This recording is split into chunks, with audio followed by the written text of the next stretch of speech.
Bonjour à toutes et à tous et bienvenue à cette conférence de presse de présentation de lancement d'une nouvelle chaire. Une chaire intitulée « Chaire industrielle » dédiée à l'éco-conception avec 3 têtes à sa tête, dont 2 écoles, l'ECAM, la Salle et l'UTC. Son nom, en anglais, Proactive Design for Sustainability, donc chaire industrielle dédiée à l'éco-conception. Son objectif, que toute conception devienne une éco-conception par la prise en compte des enjeux de développement durable et d'impact environnementaux. L'ensemble s'inscrit dans un contexte d'émulation entre acteurs industriels, comme PTC aujourd'hui, et académiques. Donc 3 têtes pour cette chaire. Je vous invite donc, amis journalistes, ici dans cette salle, et vous qui nous suivez en ligne, à poser toutes vos questions à l'issue de la conférence de presse.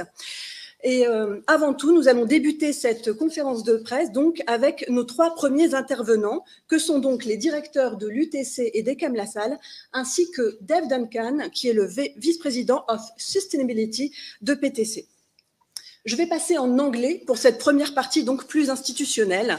Let's start with you, Claire Rossi. Thank you for being with us this morning. First question for you, ma première question.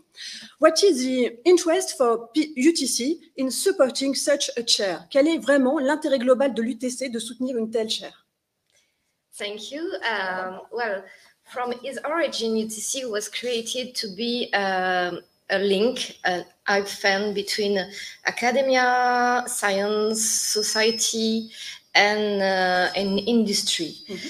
And we really see that now we don't have any more the luxury to have a phase of development of a technology and then try to implement it in an industry or in a company and then go back. It's crucial to be more quick because of the emergency of the climate change and not only. So working together, it's something we do since the origin, and we develop industrial chair programs. We develop joint laboratories. We have 3 joint laboratories with industry at UTC. So it's something we have in our DNA from the origin, and we really believe that now we need to join our forces to go faster, to develop more accurate technology and more sustainable technology, and to implement them thinking about the issue in the real world from the origin. Thank you, Claire Rossi.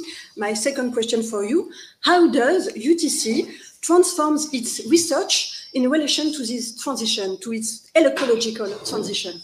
Please. There are multiple aspects for that. For research, we have a strong disciplinary research in different aspects. We have also something very special at UTC, that we have interdisciplinary, transdisciplinary approach, because we are at the same time a big engineer school in terms of size, but also a small university. So we have a laboratory very close to each other. So it's easy to find a way to join different disciplines and also to change the paradigm in thinking solution, and joining new disciplines to find a new way and to propose a new way to. It's not a straight line between one disciplinary to answer one question, but we can have a very different approach. So it's one of our strengths. And we focus on research, of course, to develop sustainable technology. To address environmental changes. We conduct research in numerical transformation, so artificial intelligence, computer science, controlling engineering, and so on. And we have also one particularity, that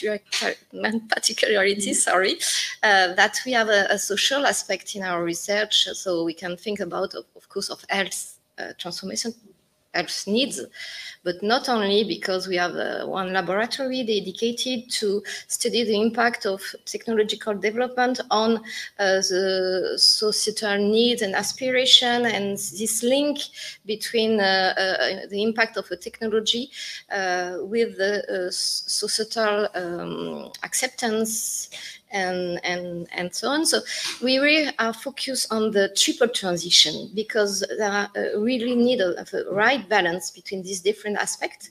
And it's things that the chair program we have today, we celebrate today, we launch today, are a really perfect example of this integrated approach. Yeah. Perfect. Thank you very much, Claire Rossi. Thank you, Dave Duncan, to be here with us today. You are the Vice President of Sustainability at PTC. First question for you, why this chair is born? Why did you choose this subject of sustainability, of eco-consumption? Yeah, sustainability is the top new design priority for our customers, which are manufacturers. And the reason why we've chosen this collaboration with academia is we focus on helping our customers reduce their product footprints. And with science-based commitments towards that, there are what are called near-term commitments, where you have to reduce almost half of your footprint by 2030. That can largely be achieved with scaled and proven methods, which our manufacturers are executing. But it also includes reaching net zero sometime between 2040 and 2050. And not all of those methods are scaled or known yet. And we know that our manufacturers need to start with some methods that are not fully baked yet before the end of the 2020s to reach those objectives. And that's why we're partnering with ECAM and UTC, two of the most respected universities in the region for technology and engineering. And we've specifically chosen France because France has a robust sustainability culture everywhere in France. So there's a lot of passion and there's a lot of knowledge and talent in France to collaborate on towards this. So we want to be able to offer our customers some of the leading edge capabilities to not only get to that near term 2030 objective, but beyond towards net zero. So PTC, Parametric Technology Company, is an American technology company founded in 1985, specializing in the development of software for design, for product lifecycle management. Sorry. So my second question for you, what do you expect for the future with this chair? With this chair, so in this chair, we're focusing on design for sustainability, which is upstream. And it's an important place to focus because the European Commission, it's a well-known research or data point that 80% or more of a product's footprint is determined by design decisions. Right? There's only so much that you can tweak once those design decisions have been made for manufacturing, operational, and service optimization. So as a result, the design engineer really needs to be the superhero in this. Our industries are responsible for about 25% of the environmental problem. And if design engineers could solve 80% of that, they need the tools to make the right decisions. And their job is going to get a lot more complicated. In the past, they would balance cost, performance, time to market. Now we're adding a new dimension of sustainability, which has many disciplines attached to it, like material management, design for circularity, even human factors to encourage humans to behave sustainably with the products that they use, that maybe they won't buy in the future, but might be part of a lease service as well. And how do we do that? So it's an enormous challenge for design engineers, but the promise is that the data that's available to them is getting better. Material science is progressing rapidly. In addition, supply chain, where most of the footprint is in our industries, that data is improving because of CSRD and other transparency requirements. So the wealth of data that will be newly available over the next 5 years for these design engineers to surface the rules of thumb and suggestions for improving design in the context of what they're doing, rather than throwing 1,000 ideas at them. What are the 2 to 5 most impactful things that they can think about at a given point in time? That's where I think the chairs can really help us with understanding data, the science behind designing for sustainability, and AI to surface the highest priorities to these design engineers can make an impactful difference. Thank you. Maybe a third question. What do you think about this partnership with ECAM LaSalle and UTC? I think it's a fantastic partnership. I mean, we've been talking for years about doing this, and we're finally getting down to it. So I think we're going to run quickly, and we have good alignment and understanding of how each of our operations work and where our products are. So I'm excited about it. It's a really good partnership. Great, thank you very much. Didier Desplanches, Director of ECAM LaSalle. A question for you too.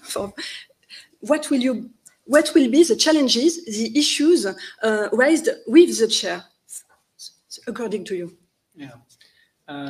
As we have the School of Engineering, like UTC, we have to provide the best engineer for the market. It means if we look now at the trend for the new era for the industry, we have to provide also some skill and competencies. Yes. And the word that I can say is to do the right thing for the best impact for the sustainability. This means with the intelligence artificial, we can gather the data on information first. We can get some past experience. And with this, we can go for the best solution on the right time. And if we look also for the choose, like to the material, we can select the best material for the first time, how we can recycle the material and provide the best solution for the industry. I think now we have to look for the impact for the sustainability on the environmental aspect. This means this share should provide the key factors for the engineer, the School of Engineering, but also for PTC on whole of the industry or the customer for PTC as well, because they cover a lot of area on domain. This means service, industry, and supply chain. This means this solution that we will provide for the future will give the best for the world. I think this is very important for us. Thank you. Maybe the same question. What do you think about this partnership with UTC and PTC? I think as the School of Engineering, we can live only within the enterprise. Most of the time, when I speak with the Hawaii student, I say, look, your first target after that is to find a job. This means for the school, as we are, like UTC, the main driver is to provide the best training for the industry. This means PTC, we have a long relationship now, like UTC together. This means this is the normal, we can say, a way to conclude with the share. The share is just a symbol that we have the long relationship, and we try to combine academic research and the need of industry. I think this is perfect time to do this share. Excellent. Claire, aussi, do you want to add some words? No, I'm completely agree, and I think that it's really, as you say, the symbol of a long story, a story of trust between partners that can only lead to this kind of program. So also to thank the partner of this chair for this very nice story starting, and I'm very excited about it. Excellent. Merci infiniment à vous trois. On passe à la partie française avec nos experts. Je vous invite à rejoindre la salle pour suivre les débats. Évidemment, si vous avez des questions en ligne et ici dans la salle, à nos trois premiers intervenants, gardez-les. Ils vous répondront bien entendu à la fin de la conférence de presse, à la fin de la partie scientifique. J'invite donc à me rejoindre, merci de me rejoindre, Mervyn Boudou, Benoît Hénard et Bertrand Marconnet. Je vais vous les présenter dans quelques instants et nous allons débuter cette partie plus scientifique, cette seconde partie, avec donc ces responsables, on va dire, académiques et techniques de cette chaire qui se met en place. Mervyn Boudou, vous êtes Solutions Consulting Director à PTC. En quoi ça consiste, en quelques mots rapides? Bonjour à tous. Du coup, Mervyn Boudou, j'ai en charge le département Solutions Consulting chez PTC France. On accompagne en fait nos clients dans leur transformation digitale avec nos outils donc, de conception assistée par ordinateur, CAO, gestion de cycle de vie, PLM, Internet des objets, IoT, et réalité augmentée, donc AR. Et in fine, on aide finalement nos clients à mieux concevoir, mieux produire et mieux entretenir leurs produits. Merci. Alors, avec vous, nous allons aborder un fort aspect de la chaire qui est le constat client. On part d'un constat client industriel, de ses contraintes en matière de développement durable, notamment, mais pas seulement.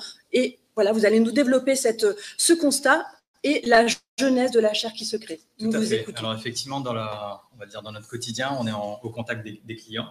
Et donc le premier constat est que la plupart des entreprises avec qui on discute ont aligné leur stratégie avec les objectifs de l'accord de Paris. Donc on a une pression assez forte autour de l'impact carbone, l'intensité carbone des activités de ces entreprises.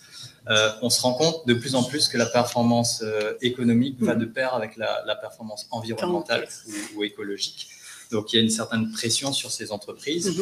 Et au-delà de cette pression, se rajoute la réglementation. Donc, on a parlé tout à l'heure de la CSRD, donc la Corporate Sustainability Reporting Directive. Donc, réglementation européenne qui impose de nouvelles normes, de nouvelles obligations de reporting non financier avec des sanctions pouvant impacter le chiffre d'affaires ou même mener jusqu'à la prison dans certains pays, dont la France. Et donc, PTC, finalement, on aide les entreprises dans leur quotidien, parce que nos logiciels sont au cœur de leur activité. Donc, ces entreprises demandent à PTC, on voudrait un peu plus de visibilité sur l'impact carbone lorsqu'on conçoit nos produits. On propose déjà de toute façon dans nos solutions des modules. Je peux prendre un exemple qui est de la conception générative. Donc dans nos logiciels CAO, c'est repenser certaines pièces pour mettre de la matière uniquement là où on en a besoin. Et ce qui permet finalement d'économiser de la matière première, d'économiser de l'énergie, tout en ayant une durabilité accrue pour la pièce en question. Et donc, de ce constat, alors tout à l'heure, on parlait de discussions qui avaient déjà eu lieu depuis plus de 2 ans. PTC est membre en fait de la Ruche industrielle à Lyon, donc qui est un consortium d'industriels avec d'autres acteurs tels que Volvo, Bosch, la SNCF, EFI. Et Ecam Lassalle fait partie de ce consortium. Et donc, les discussions, naturellement, sont arrivées autour de l'éco-conception, du développement durable, puisque dans ce consortium, on discute beaucoup des irritants de tous ces industriels. Et donc, forcément, ces sujets sont arrivés sur la table. Et en parallèle, on avait déjà un partenariat en place avec l'UTC, puisque les étudiants de l'UTC utilisent déjà nos logiciels dans leur cursus de formation. Et donc, naturellement, ce partenariat s'est fait à 3 têtes, donc entre PTC, UTC et l'ECAM. Pourquoi on passe de conception à l'éco-conception? En quoi s'améliorer de façon proactive, aller plus loin dans ces solutions informatiques avec une aide à l'acquisition, et si dans l'actualité, on va dire? Alors, déjà, conception à éco-conception, Dave l'a mentionné tout à l'heure, il y a 80% de l'impact carbone d'un produit qui est déjà déterminé très en amont, pendant la phase de conception. Donc, l'idée, c'est d'être le plus en amont possible pour amener les bonnes pratiques, les bonnes recommandations aux ingénieurs qui travaillent vraiment en amont du projet. Chez PTC, on a effectivement nos logiciels CAO qui permettent de supporter cette phase, mais on croit aussi en la force du PLM, donc Product Life Cycle Management. C'est dans le nom, on a le Life Cycle, donc tout le cycle de vie plus un cycle retour. Donc l'idée aussi, c'est d'utiliser notre logiciel PLM pour permettre d'avoir cette continuité numérique des données entre les différentes fonctions de l'entreprise. Donc, si on a très en amont préparé un design plutôt de l'éco-design, on restera un petit peu dans cette mouvance en phase de conception, en phase de fabrication, en phase de service, grâce à nos logiciels PLM. Donc là, on est passé de conception à éco-conception. Le titre de la chaire, c'est Eco-Design, Proactive Eco-Design for Sustainability. Donc cette notion de proactivité, c'est vraiment un aspect qu'on va travailler ensemble. C'est justement d'amener ces recommandations, ces propositions de scénarios très en amont à l'ingénieur concepteur. Son métier va se transformer. On va avoir des suggestions des outils en termes de scénarios qui respectent certaines normes, certaines contraintes et qui lui permettront de faire les bons choix. Donc, c'est de l'aide à la décision. Et ça fera l'objet vraiment d'une des thèses que l'on met en place. Et pour arriver à cela, on doit organiser la connaissance. Donc, dans l'entreprise, la connaissance est parfois diffuse, parfois structurée, parfois non structurée. Des fois, c'est de l'expérience de l'ingénieur concepteur. Donc, la deuxième thèse se focalisera notamment sur l'organisation de ces connaissances pour arriver à proposer les bons indicateurs au bon moment à l'ingénieur concepteur. Et en conclusion, nous, côté PTC, ce qu'on attend de cette chaire, alors on a notre département R&D qui est très impliqué sur le suivi de cette chaire. On fera des revues aussi régulières des résultats de cette chaire et avec effectivement l'objectif de pouvoir voir certains résultats, intégrer nos roadmaps produits et in fine bénéficier à nos clients. Merci beaucoup Mervyn Boudou. Je vais donner la parole à Benoît Hénard, enseignant-chercheur à l'UTC. Là, nous avons vu avec Mervyn plutôt le principe, le pourquoi. Et avec vous, Benoît Hénard, s'il vous plaît, pouvons-nous rentrer vraiment dans le comment, dans les grandes lignes? Comment on va contribuer à cette meilleure maîtrise du cycle de vie du produit, peut-être? Tout à fait. Donc, ça fait déjà maintenant une bonne dizaine d'années que l'UTC a réalisé différentes thèses sur l'éco-conception au sein de mon équipe de recherche. Et là, l'enjeu, on avait une dimension très méthodologique, expliquer comment améliorer et accompagner le concepteur dans les bons choix, les bonnes décisions, mais on n'avait pas jusqu'à présent regardé la dimension outillage logiciel pour offrir de l'accès à la donnée, à l'information sur les caractéristiques environnementales, sur l'impact que va avoir le choix de tel ou tel matériau pour concevoir et fabriquer un tel produit. Et deuxième partie, c'est aussi, comme l'a souligné Murvin, dans la dimension cycle de vie du produit, dans la phase d'usage, comment avoir les bonnes caractéristiques et les optimalités de temps de maintenance et d'entretien pour une durée de vie idéale, et ne pas retirer du marché un produit alors que ses performances techniques sont encore largement satisfaisantes, mais où il faut peut-être optimiser sa consommation d'énergie, donc réviser certains modes opératoires du produit ou du système. Et enfin, dernière phase, c'est aussi fournir des caractéristiques et de l'information sur le produit en fin de vie, comment on va être capable de faire d'abord du retrait de service dans des conditions tout à fait satisfaisantes, éviter qu'il soit simplement mis en décharge et polluer l'environnement. Et ensuite, ce produit ou ce système en fin de vie, être capable de le retraiter, de le démanteler, peut-être récupérer certains composants qui sont encore tout à fait fiables et qui peuvent être réexploités dans un second cycle de vie. C'est tous les enjeux qu'on a sur ces stratégies de performance environnementale, et ou à minima récupérer des matériaux très précieux et pouvoir les réutiliser aussi dans une nouvelle phase de vie, et pas simplement avoir du sourcing de matériaux primaires, qui est aussi un élément très impactant sur le cycle de vie global qu'on doit avoir sur une vision d'un produit ou d'un système qu'on va utiliser tous les jours dans les activités.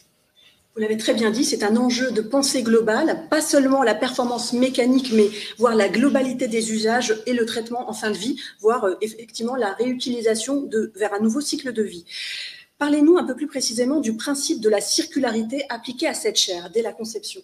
Donc là, le principe de circularité, c'est comme je viens de le mentionner en fin de vie, récupérer et réintroduire dans un nouveau cycle de vie des matériaux, si c'est la seule solution, voire idéalement des produits ou des composants pour faire du reconditionnement ou ce qu'on appelle du remanufacturing, et être capable de réintroduire dans l'exploitation du produit ou du système les matériaux ou les composants.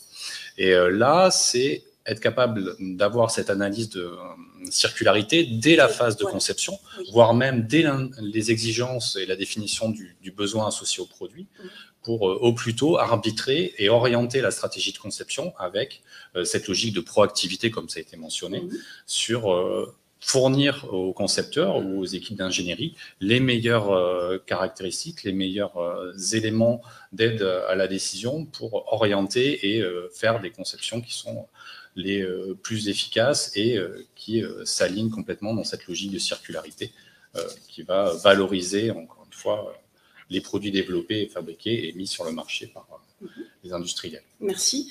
Benoît Hénard, on reviendra à vous deux juste après avoir entendu Bertrand Marconnet, enseignant-chercheur à l'ECAM La Salle.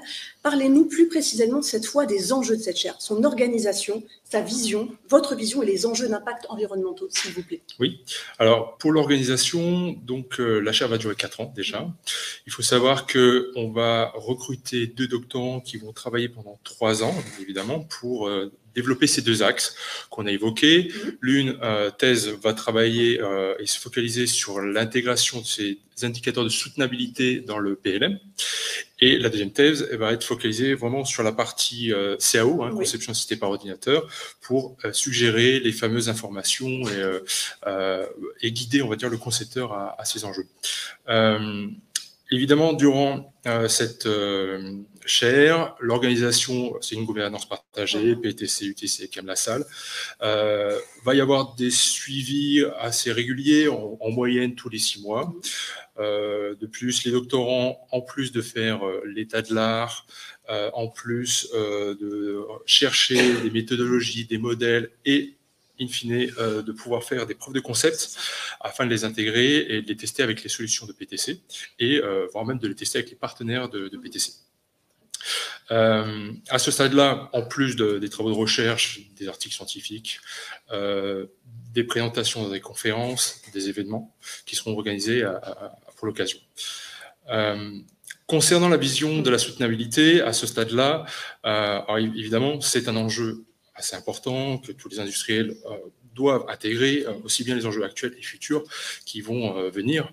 On va parler, on entend souvent, et c'est souvent appliqué, la révolution industrielle 4.0, où on a tendance à intégrer les nouvelles technologies dans l'optique d'automatiser, de faire l'interconnectivité, et on va tendre maintenant vers le 5.0 avec 3 piliers, la résilience de l'entreprise, centrée sur l'utilisateur et l'environnement.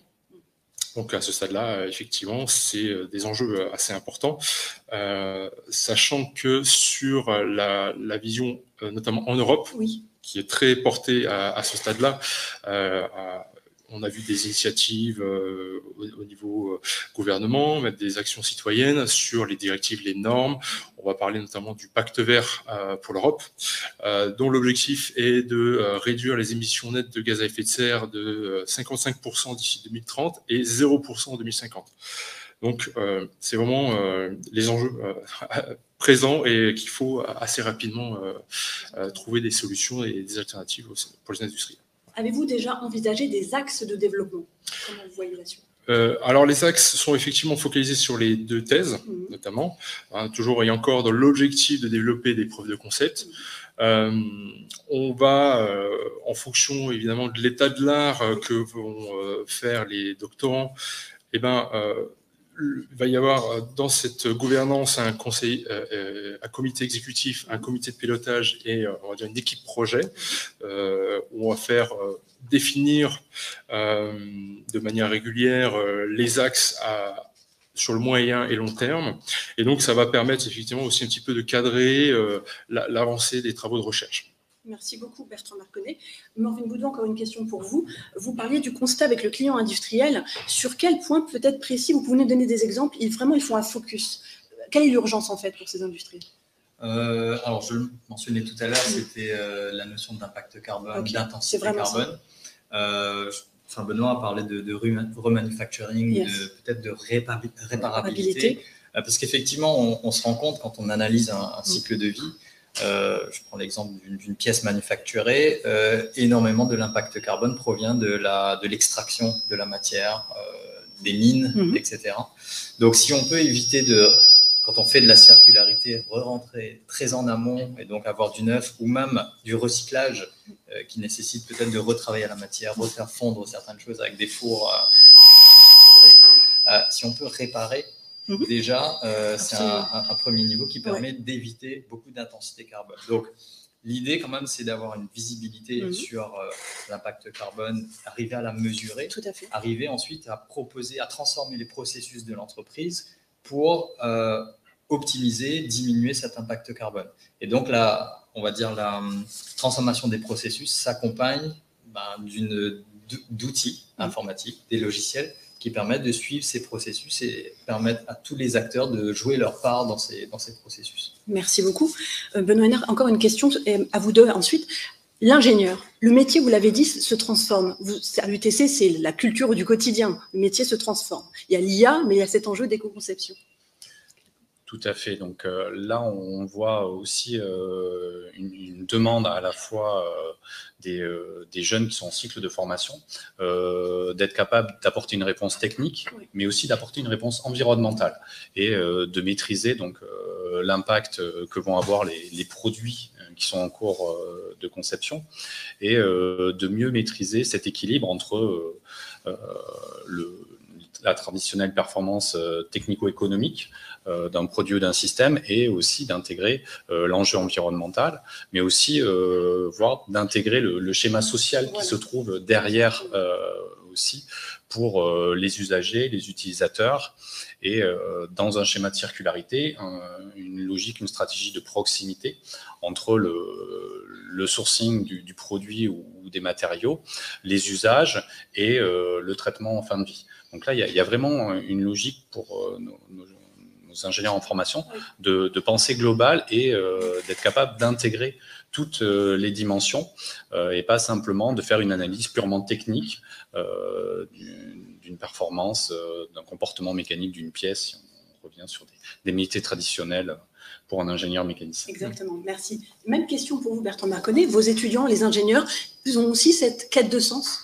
Oui, c'est sûr qu'il faut vraiment prendre maintenant cette habitude. Il faut que ça soit du quotidien quasiment, hein, et ça sera aussi bien le cas pour les concepteurs, d'avoir une pratique généralisée de l'éco-conception, et justement avec l'aide des outils qu'on a à disposition, de l'IA notamment, qui va nous aider et permettre aux ingénieurs d'avoir cette vision-là, sachant qu'en plus le métier d'ingénieur est complexe, hein, il faut penser à tout. Et donc, rajouter une strate environnementale, sociale, économique est encore très complexe. Donc, l'intérêt, c'est effectivement de solidifier cette base même. Merci à vous trois. On va passer aux questions. Déjà, des journalistes dans la salle et ceux qui sont en ligne, si vous avez vos questions, inscrivez-les, je vais les lire, les poser pour vous et on complétera avec mes questions. Peut-être avez-vous des questions, messieurs les journalistes? Monsieur, je crois que je me tourne vers vous. Tous les yeux sont braqués sur vous. Quel média représentez-vous? Et allez-y. Merci. Une question recherche, peut-être une question bête, mais parce qu'elle n'a pas été évoquée, peut-être par confidentialité, mais le budget de cette chaire. Quel est le montant de cette chaire? Bonne question. Je ne sais pas si l'information est publique. Alors, Claire, quand on dit... Ok. C'est à PTC. Non. C'est la société et donc non. Question suivante. Vous avez parlé du lancement de deux thèses. Est-ce que ces deux thèses vont être lancées en même temps? Et à partir de la question subsidiaire, quel est le planning des travaux sur les 5 ans? Comment vous allez construire l'organisation et le planning? À ce stade-là, effectivement, l'objectif, c'est de commencer, on s'est donné comme deadline début septembre pour les deux doctorants, à condition de trouver les deux doctorants, et ils vont en parallèle travailler, on va dire ensemble, sachant qu'ils vont être, un doctorant sera à l'UTC, tandis que le deuxième sera à l'ECAM-LaSalle, et on va, avec des réunions régulières, faire des rencontres, voilà, faire des points en commun sur les travaux. Donc souvent, voilà, dans une thèse, vous avez la première année, c'est souvent focalisé sur l'état de l'art. La deuxième année, commencer à réfléchir sur des méthodologies, des cadres, des modèles, et commencer même à, si le doctorant, en fonction de l'avancée du doctorant, développer la première preuve de concept. Et la troisième année, c'est la soutenance. Okay. Et en complément peut-être sur la dimension état de l'art, comme on est dans une chaire industrielle, on va renforcer le travail classique sur un peu un état des lieux des solutions logicielles existantes et comment aller beaucoup plus loin que les solutions qui actuellement travaillent sur de l'évaluation environnementale et d'analyse de cycle de vie et avoir une vision beaucoup plus consolidée des données et de la continuité numérique autour des solutions PTC qui vont pouvoir agréger de la donnée venant d'autres plateformes en fonction des choix et des arbitrages qui sont réalisés à la fois par l'équipe d'encadrement de la thèse, mais aussi peut-être, et on espère, des retours des partenaires de PTC en fonction des sujets qui seront menés et puis aussi dans le contexte de la recherche industrielle. Okay. Tout à fait, je peux effectivement rajouter un point. Je pense que le triptyque éditeur de logiciels, acteur académique et industriel, notamment à la recherche industrielle, est très intéressant pour mettre à l'épreuve assez rapidement, finalement, ne pas s'enfoncer peut-être dans un tunnel, mettre à l'épreuve certains concepts, certains résultats de recherche directement avec les industriels avec qui on travaille. Et la ruche ou d'autres clients de PTC, déjà, les industriels sont demandeurs de ça et on sera amené à proposer très rapidement aux industriels de tester tel ou tel concept sur leurs données dans le cadre de leur processus interne et mettre un petit peu à l'épreuve ces résultats pour progresser le plus rapidement possible dans la démarche. Merci. Très rapidement, bien sûr. Vous imaginez ça. Alors, aujourd'hui, la durée, on va dire, des thèses, comme Bertrand l'a dit, elle est structurée sur les 3 ans. Nous, c'est vrai qu'avec les industriels, dès qu'ils nous demandent quelque chose d'un point de vue amélioration de produit, c'est toujours très vite, on va dire, très rapidement. Donc, l'idée d'avoir une gouvernance très resserrée à 3 niveaux, il y a quand même une mobilisation très forte de PTC. Bertrand, tu parlais de 6 mois, mais on est en haut de la pyramide de gouvernance. On est très connecté au jour le jour. Et dès qu'on peut voir quelques éléments qu'on peut amener on va dire à l'agenda de discussion avec les industriels, on va le faire. À la ruche industrielle, par exemple, il y a des activités toutes les semaines. Il y a des cercles qui discutent de certains irritants autour du développement durable, de la circularité, de l'optimisation énergétique. Donc, ce sont des sujets qu'on peut, dès à présent, quand on aura les premiers résultats, l'amener à l'agenda de ces rencontres. D'autres questions? Oui, Samuel Veillet. On voit bien qu'il y a une intégration rapide qui est prévue entre la recherche et puis les équipes d'ingénieurs au sein de PTC. Quels sont les modules que vous voyez déjà impactés au sein de la suite logicielle? Est-ce que c'est la conception paramétrique, la simulation? Est-ce qu'on va aller vraiment en profondeur dans la modélisation 3D d'événements, scénarios, vous avez parlé de scénarios pour justement voir des effets en concepteur de tel ou tel choix en termes de matériaux ou voir en termes de conception géométrique 3D sur des choses que pour l'instant les concepteurs ne modélisent pas vraiment, c'est-à-dire tout l'environnement du produit. Je répète juste la question pour les internautes. Quel modèle impacté dans cette chaire, pour quels effets? Question de Samuel Veillet de l'UTC. Alors, je pense que les activités de thèse ont été pensées, comme vous le dites, d'un point de vue intégration aussi avec nos solutions. Donc, toutes les preuves de concept, notamment, sont pensées pour travailler autour de nos logiciels CAO, donc Creo, ou Windshield, qui est notre logiciel PLM. On a parlé...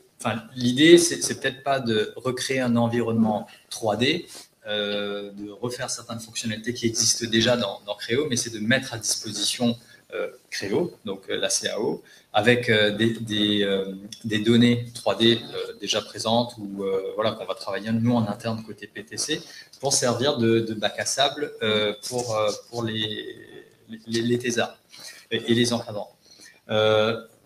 En termes de modules, aujourd'hui, on a déjà des modules, par exemple, dans Creo, qui vont présenter de nombreuses évaluations de scénarios, mais par rapport à des critères de structure, par exemple, ou des critères de coût.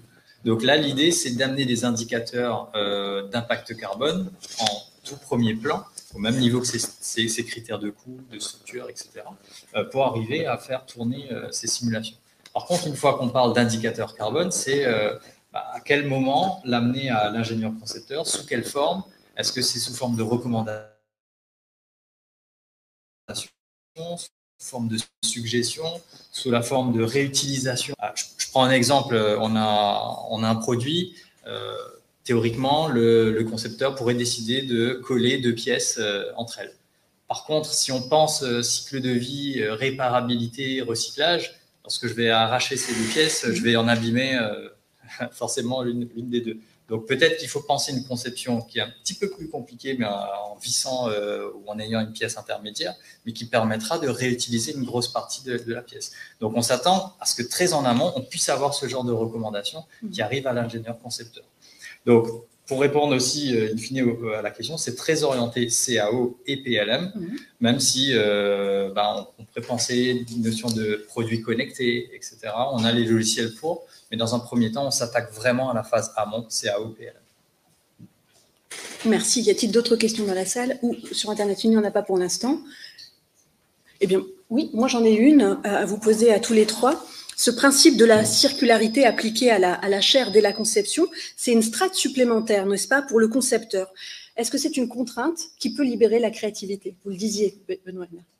Oui, alors là, il y a un vrai enjeu de fluidifier et faire gagner du temps aux concepteurs pour pouvoir donc, travailler sur ces objectifs de créativité et de définition innovante de solutions.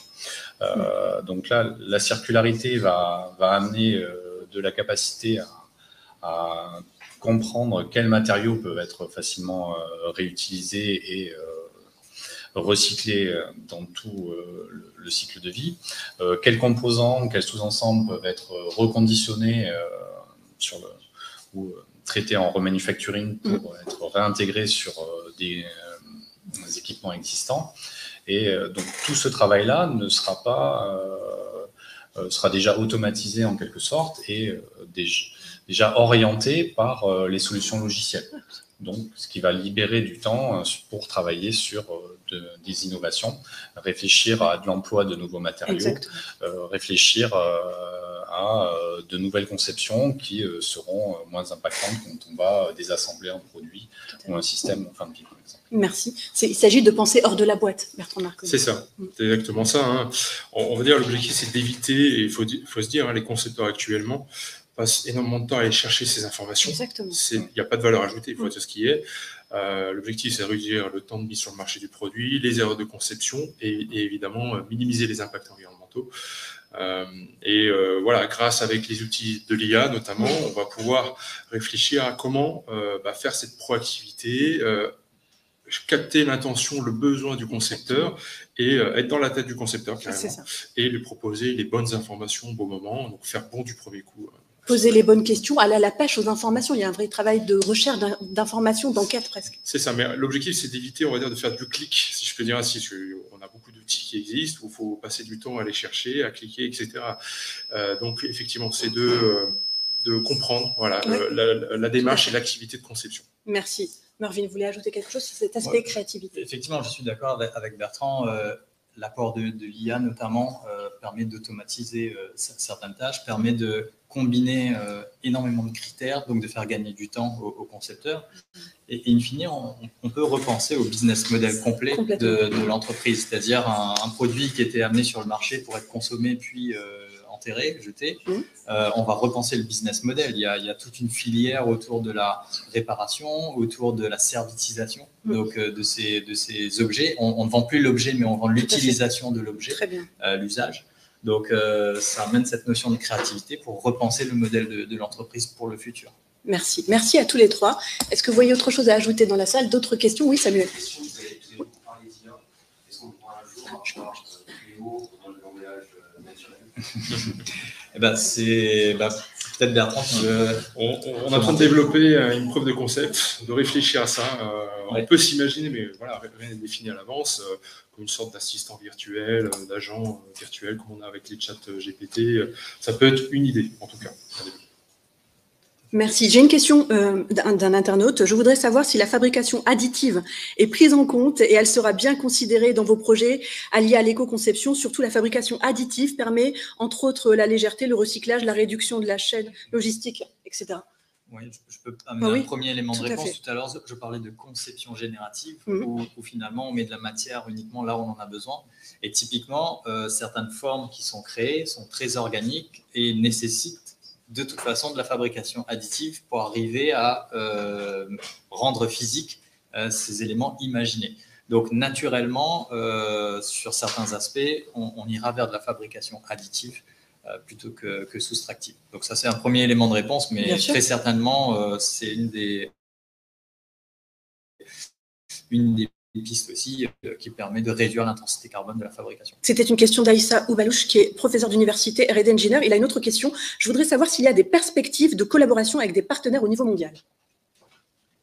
Alors, j'aurais dit préciser la question, mais alors on a déjà, nous, en tout cas d'un point de vue technologique et logiciel, de la collaboration avec des partenaires technologiques. Oui. Je peux citer ANSYS autour de la simulation, par exemple, Granta qui fait partie d'ANSYS, qui est un produit d'ANSYS, qui est une base matériaux, en fait, qui permet déjà d'avoir des informations autour de l'intensité carbone.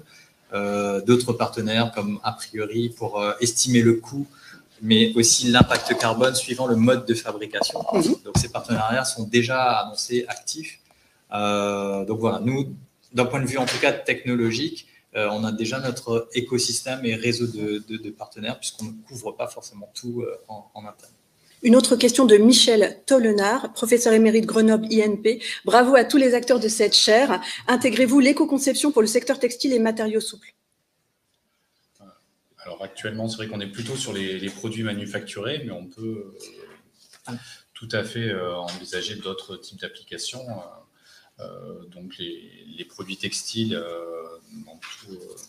leur secteur, qu'on soit sur le vêtement ou l'intégration dans l'ameublement ou d'autres types de secteurs sont tout à fait envisageables. Ce n'est a priori qu'un matériau complémentaire et l'important, c'est d'avoir les bonnes caractéristiques sur l'impact à la fois de sourcing du matériau textile et sa fin de vie. On connaît tous le sujet lié à l'industrie du vêtement et l'impact environnemental qu'il peut y avoir quand on surconsomme. Exactement. Je peux rajouter un point, effectivement. Là, au niveau de la chaire, on se concentre en tout cas d'un point de vue PTC sur le logiciel PTC Windshield qui est dédié au discrete manufacturing, donc toutes les pièces manufacturées. Dans notre portfolio, on a également un outil qui s'appelle FlexPLM qui permet en fait vraiment d'adresser le marché du retail.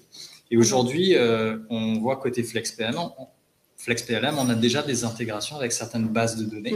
Si la personne qui a posé la question connaît la base de données Higgs, H-I-G-G-S, donc Higgs Database, c'est une base de données extérieure qui fait déjà consensus sur l'impact carbone des différents matériaux utilisés dans le textile ou la maroquinerie. Aujourd'hui, quand on regarde l'industrie discrète, finalement, on n'a pas forcément encore de consensus sur les bases de données à utiliser, la méthode à utiliser. Donc, on est un petit peu moins mature, mais c'est justement l'objet aussi de nos travaux de progresser, en tout cas pour ces industriels qui font des objets manufacturés. Parfait. Pas d'autres questions dans la salle, ni sur Internet, j'en ai pas sur WhatsApp. Avez-vous d'autres choses à ajouter qu'on aurait peut-être oublié d'aborder? Bertrand, un dernier mot, un mot de la fin pour vous. Non, mais merci pour l'invitation. Et maintenant, on n'a plus qu'à se lancer dans l'aventure tous ensemble. Et alors, attendez, il y a une question. Ah oui, bravo pour cette nouvelle. Est-ce que vous allez considérer le dé ou remanufacturing? Et si oui, comment? Oui, tout à fait. Ça fait le remanufacturing est vraiment au cœur du sujet. Et pas travailler uniquement sur des produits nouveaux, mais de la réutilisation de composants, de sous-ensembles pour prolonger la vie d'un système existant et avoir une phase d'usage qui soit la moins impactante et la plus performante environnementalement parlant. L'enjeu de sobriété à la fois énergétique, mais aussi en termes de consommation de matériaux nouveaux est vraiment une perspective majeure pour le développement de la chaire. Eh bien, il nous dit bravo pour cette chaire. C'était Alain Bernard. Mais enfin, le mot de la fin. Alors, moi, je suis ravi de toute façon d'avoir cette collaboration avec ECAM Lassalle et UTC. Et puis, voilà, à titre personnel aussi, en participant dans ce projet, en voyant la mobilisation, donc pas mal de personnes de PTC sont là et aussi à Boston, qui ont contribué à l'élaboration de cette chaire jusqu'à la signature. Donc vraiment ravi que ça puisse avoir lieu et aussi un petit peu de fierté de mettre aussi la France en avant pour PTC. Bravo. Merci à tous les trois nos experts. Vous pourrez retrouver cette table ronde, cette conférence de presse en replay sur LinkedIn et YouTube. Merci aux équipes de PTC, UTC et ECAM Lassalle et aux journalistes d'être venus participer à cette conférence de presse. À bientôt.